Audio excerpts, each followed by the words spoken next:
Kamusta ka mo? Welcome sa aton nga kindergarten class.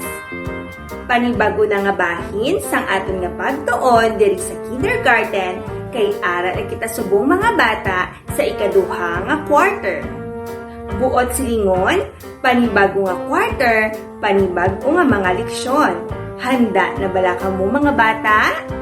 Kung handa na, tanan magtindog kag mag-upod sa pagpangamuyo sa pagkanta sa Philippine National Anthem nga pagasundan sa isa ka ambahanon.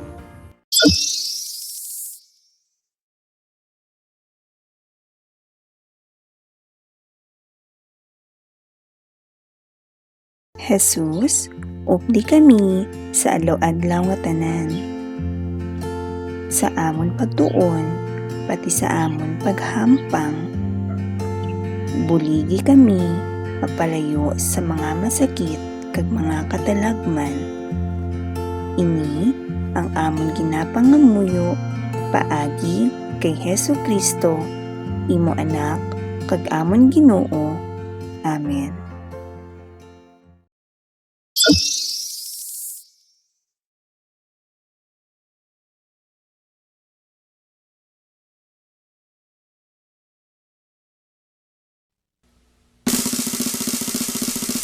Bayang mag-iling, tulas ng silanganan, hanap ng puso, sa dibdib mo'y buhay.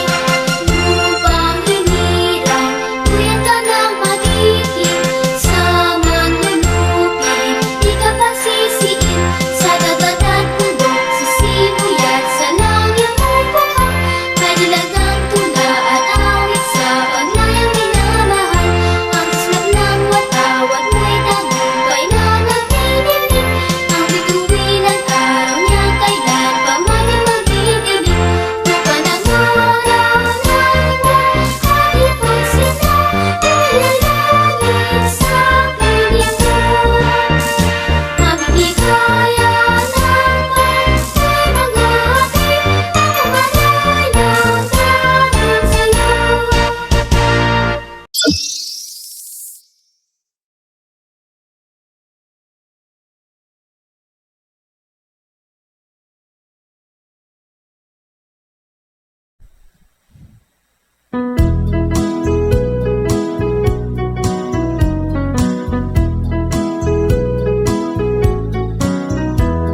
May masadyang panimalay, may masadyang panimalay, may masadyang panimalay, ako na'y baluan.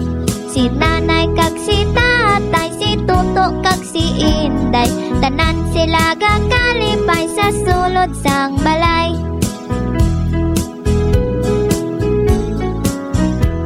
May masadyang panimalay, may masadyang panimalay, may masadyang panimalay, ako na'y baluan. Si nanay kag si tatay, si tuto kag si inday, tanan sila gakalipay sa sulod sang balay.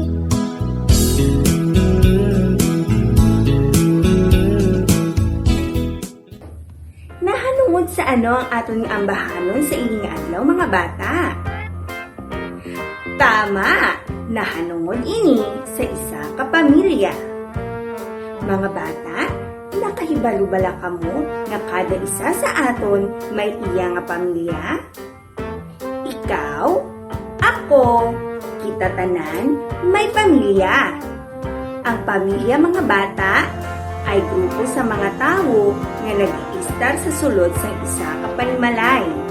Katulad sa aton ambahanon, sa isa ka panimalay, may ara nanay, tatay, si tuto kag si inday.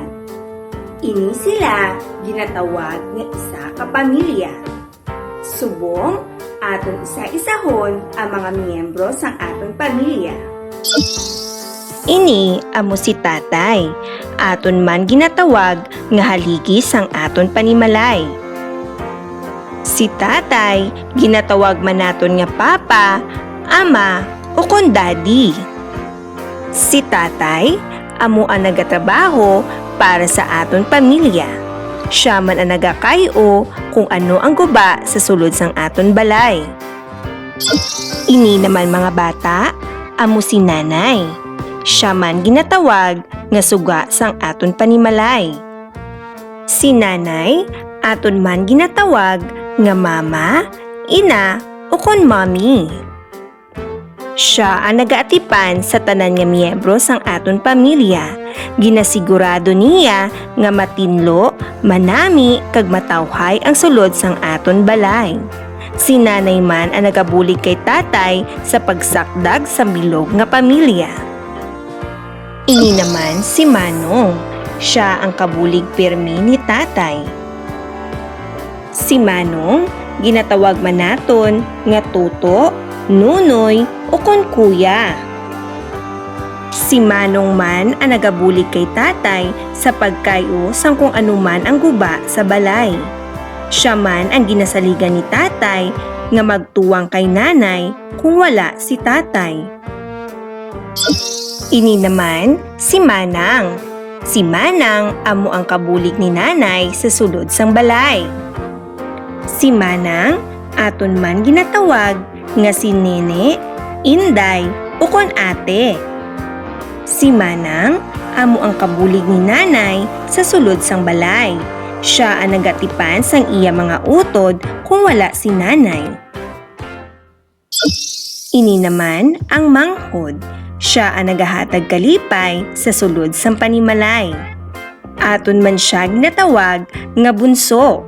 Siya ang pinakabata nga miyembro sang pamilya. Si bunso man ang rason kung nga ang isa ka panimalay masadya. Sa liwat mga bata, sanday sinogani ang mga miyembro sang pamilya? Husto, ang mga miyembro sang pamilya amo sanday tatay, nanay, manong, manang, kag manghod. Mga bata, atong tandaan nga ang tag sa kapamilya pinasahi. May ara mga pamilya nga gamay lang ang miyembro sang pamilya, may ara man madamo ang mga miyembro sini. May mga pamilya man nga wala nagaupod sa isa ka panimalay. Ano man nga klase sang pamilya kita nalakip, ang importante mga bata, kita tanan nagapalanggaanan. Nakuha bala ninyo mga bata? Very good! Subong, tiun na nga kuhaon ng aton mga modules, kag sa bulis ang aton mga learning facilitators, aton sabtan ang mga hilikoton sa quarter 2, week 1. Until next time mga bata, ako, si Ma'am Jana, ang inyong manunudlo sa kindergarten. Bye!